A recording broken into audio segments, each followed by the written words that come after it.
जय भोलेनाथ। हर हर महादेव। जय गौरवैया। बहुत समय पहले की बात है।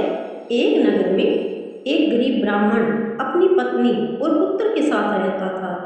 वह भगवान शिव का बहुत बड़ा भक्त था।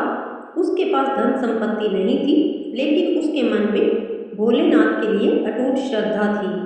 ब्राह्मण प्रतिदिन शिव जी का स्मरण करता और अपनी सामर्थ्य के अनुसार उनकी पूजा करता था।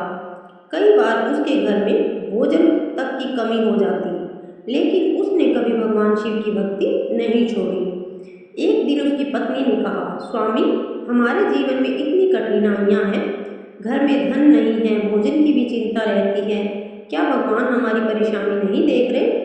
ब्राह्मण ने शांत होकर कहा, देवी, भगवान शिव सब देखते हैं, हमें अपने कर्म और भक्ति पर विश्वास रखना चाहिए। महादेव बेर कर सकते हैं, लेकिन अपने सच्चे भक्त का साथ कभी नहीं छोड़ते। कुछ समय बाद उस ब्राह्मण को एक साधु के दर्शन हुए। ब्राह्मण ने साधु को प्रणाम किया और अपनी परेशानी बताई। साधु ने कहा, वत्स, तुम भगवान शिव के भक्त हो, अब तुम प्रदोष व्रत श्रद्धा से करो। त्रयोदशी के दिन व्रत रखकर प्रदोष काल में भगवान शिव और माता पार्वती की पूजा करो। शिवलिंग पर जल, दूध, बेल पत्तर और पुष्प अर्पित करो और पूरे मन से ओम नमः शिवाय का जाप करो। ब्राह्मण ने साधु की बात को भगवान शिव का आदेश मान लिया। इसके बाद उसने प्रदोष व्रत करना शुरू कर दिया। त्रयोदशी के दिन वह प्रातः स्नान करके भगवान शिव का ध्यान करता, दिन भर अपनी सामर्थ्य के अनुसार व्रत रखता और शाम को प्रदोष काल में शिव जी की पूजा करता।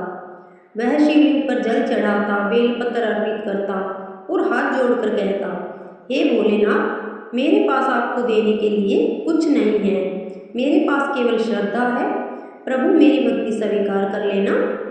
उसकी पत्नी भी माता पार्वती का ध्यान करती और परिवार की सुख शांति के लिए प्रार्थना करती। धीरे धीरे उनके जीवन में परिवर्तन आने लगा। जिस घर में हमेशा चिंता रहती थी, वहाँ शांति आने लगी। परिवार के सदस्यों के बीच प्रेम बढ़ने लगा और उनकी परेशानियां खत्म होने लगी। एक दिन ब्राह्मण का पुत्र घर से बाहर गया। रास्ते में उसे कुछ कठिन परिस्थितियों का सामना करना पड़ा, लेकिन भगवान शिव की कृपा से वह सुरक्षित घर लौट आया। ब्राह्मण ने उस दिन शिव जी के सामने हाथ जोड़कर कहा, प्रभु, आज मुझे विश्वास हो गया कि सच्ची मन से की गई आपकी भक्ति कभी व्यर्थ नहीं जाती। कहा जाता है कि ब्राह्मण की श्रद्धा और प्रदोष व्रत से प्रसन्न होकर भगवान शिव ने उसे दर्शन दिए। महादेव ने कहा, वत्स, तुम्हारी भक्ति ने मुझे प्रसन्न किया है। जो भक्त श्रद्धा और विश्वास से प्रदोष व्रत करता है, उसकी मनोकामना पूर्ण करने और उसके जीवन के संकट दूर करने में मैं सदैव उसकी सहायता करता हूँ। ब्राह्मण ने भगवान शिव को प्रणाम किया और कहा, प्रभु, मुझे धन संपत्ति नहीं चाहिए, बस मेरे परिवार पर अपनी कृपा बनाए रखिए और मेरे मन में आपकी भक्ति हमेशा बनी रहे। भगवान शिव मुस्कुराए और उसे आशीर्वाद दिया। उस दिन के बाद ब्राह्मण का जीवन सुख और शांति से भर गया। उसके घर में धीरे धीरे समृद्धि आने लगी और परिवार भगवान शिव की भक्ति में अपना जीवन बिताने लगा। भक्तों, प्रदोष व्रत भगवान शिव को समर्पित माना जाता है।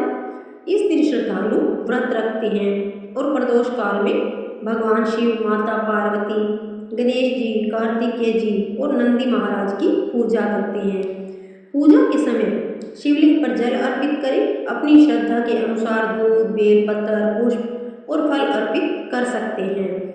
सबसे महत्वपूर्ण है मन की श्रद्धा। भगवान शिव को प्रसन्न करने के लिए बार बार ओम नमः शिवाय का जाप करें। प्रदोष काल में शिव जी की पूजा करते समय अपने परिवार की सुख शांति, अच्छे स्वास्थ्य, सद्बुद्धि और सभी के कल्याण की प्रार्थना करनी चाहिए। कहा जाता है कि जो भक्त सच्चे मन से भगवान शिव की शरण में जाता है, महादेव उसके जीवन में आने वाली कठिनाइयों का सामना करने की शक्ति प्रदान करते हैं। इस कथा से हमें यह सीख मिलती है कि भगवान को धन या दिखावे की आवश्यकता नहीं होती। भगवान तो अपने भक्त का सच्चा भाव देखते हैं।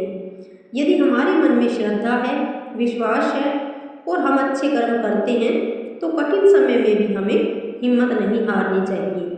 महादेव का नाम लेकर आगे बढ़ते रहना चाहिए। हर हर महादेव। ओम नमः शिवाय। हे भोलेनाथ, जो भी भक्त इस प्रदोष व्रत की कथा को श्रद्धा से सुन रहा है, उसके जीवन में सुख शांति बनाए रखना, उसके परिवार को स्वस्थ और प्रसन्न रखना, सभी के कष्ट दूर करना और सभी के घर में प्रेम, शांति और मंगल का दीप जलाए रखना। हे माता पार्वती और महादेव, अपने सभी भक्तों पर अपनी कृपा बनाए रखना। बोलिए भगवान भोलेनाथ की जय, माता पार्वती की जय। हर हर महादेव। अगर आप लोगों को ये कथा पसंद आई हो तो वीडियो को लाइक करें, ज़्यादा से ज़्यादा शेयर करें, चैनल को सब्सक्राइब करें, ताकि हमारी आने वाली कथा और त्योहारों की जानकारी सबसे पहले आप तक पहुंच पाए। चलते हैं, मिलते हैं एक नई कथा, नई धार्मिक और चमत्कारी कहानी या फिर किसी त्योहार की जानकारी के साथ। तब तक के लिए जय भोलेनाथ, हर हर महादेव, जय गौरा मैया।